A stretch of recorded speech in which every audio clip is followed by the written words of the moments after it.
Aliás, Pico da Bandeira também é o nome da fazenda que abriga a criação que viemos conhecer. A propriedade faz divisa com o parque aos pés da serra, uma área cercada de Mata Atlântica a 1.100 metros de altitude. Um ambiente muito bom para a truta arco-íris. Região preservada. Francisco Faleiro é um dos donos da criação. A truta no Brasil é um peixe que ele é criado numa altitude acima de 900 metros. 900 metros eu acredito que seja o limite, com exceção de algumas regiões do sul do país, porque ela precisa de água limpa, precisa de água com uma alta taxa de oxigênio, é um peixe muito exigente.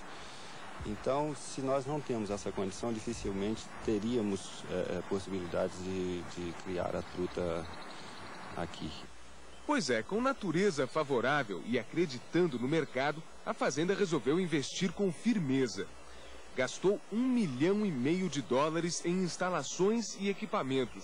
O projeto começou em 92, mas só agora, em 99, atingiu escala comercial de produção. Tudo começa com a captação da água, que, além de fria, não poderia ser mais pura. Vem diretamente dos rios que brotam dentro do parque. A água corre nessas longas canaletas até o complexo de tanques da criação. Aqui vivem milhares de peixes, num trabalho que engloba todas as fases de produção. Na criação de trutas, a etapa mais trabalhosa e mais delicada é a reprodução. A fazenda reserva um tanque para as matrizes e outro para os machos reprodutores. São animais selecionados pelo tamanho, pelo bom desenvolvimento. Daqui saem as novas gerações da fazenda. Aliás, você sabe qual a diferença do macho e da fêmea? Na época da desova, as características sexuais ficam muito nítidas. Machos e fêmeas são retirados dos tanques e levados para este laboratório. Aqui, nos meses de inverno, ocorre todo o trabalho de reprodução. Antes da desova, os peixes são colocados numa solução anestésica e aos poucos ficam tranquilos. A zootecnista da criação, Regina Santana de Faria, mostra a diferença entre os sexos. Basicamente, a diferença é que os machos apresentam o maxilar bem proeminente. Quer dizer, o macho tem como um bico aqui, né? Sim, formando um bico, enquanto que as fêmeas apresentam ele bem arredondado. E também uma outra característica é essa cor vermelha mais acentuada nos machos. Essa faixa aqui. Isso, no período da reprodução. A fêmea não é tão avermelhada Não aqui. é tão avermelhada e também ela apresenta um ventre mais arredondado em relação aos machos. Quer dizer, de maneira geral, a fêmea é toda mais arredondada, Sim. né? Agora, com todo cuidado, Regina seca bem a matriz e começa a extração. Como se estivéssemos fazendo uma massagem bem suave para nós não machucarmos o peixe, né? Cada extração rende cerca de 2.000 óvulos. As fêmeas selecionadas desovam uma vez a cada inverno.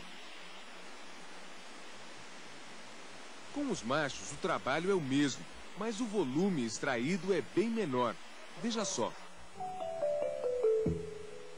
A fecundação é feita assim, de maneira simples. É só misturar os ingredientes como numa receita de bolo. A quantidade de sêmen de um reprodutor é suficiente para fertilizar os óvulos de 4 fêmeas.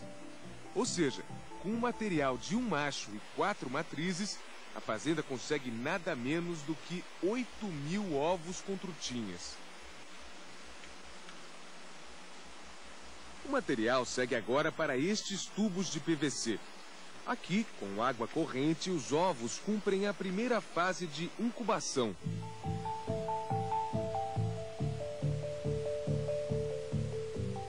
Aos 18 dias, os ovos vão para estes tanques rasos, também com água corrente.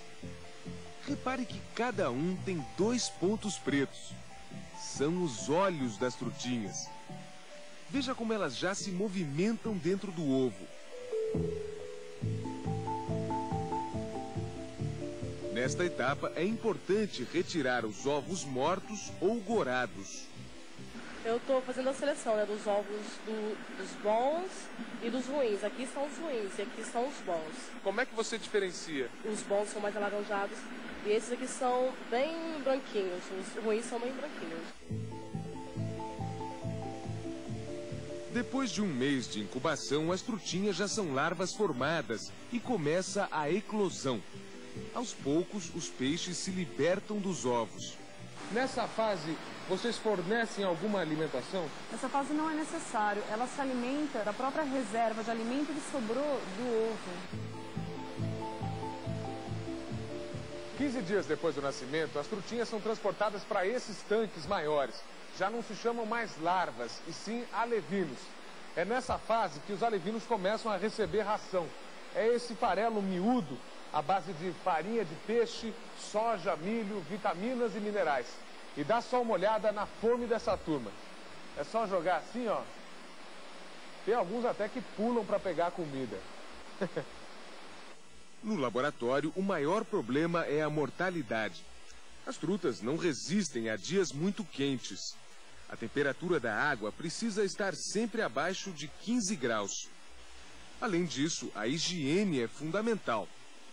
Todo dia o pessoal daqui retira sujeira e alevinos mortos dos tanques. Mesmo assim, apenas 6 em cada 10 ovos fecundados conseguem se transformar em trutas como estas. Peixes com 50 dias de vida e prontos para deixar o laboratório. Daqui a pouco a gente mostra as trutas na fase de engorda. A correnteza dentro dos tanques, a seleção dos peixes e até um aspirador para limpar as trutas e aumentar o valor do produto. Até já!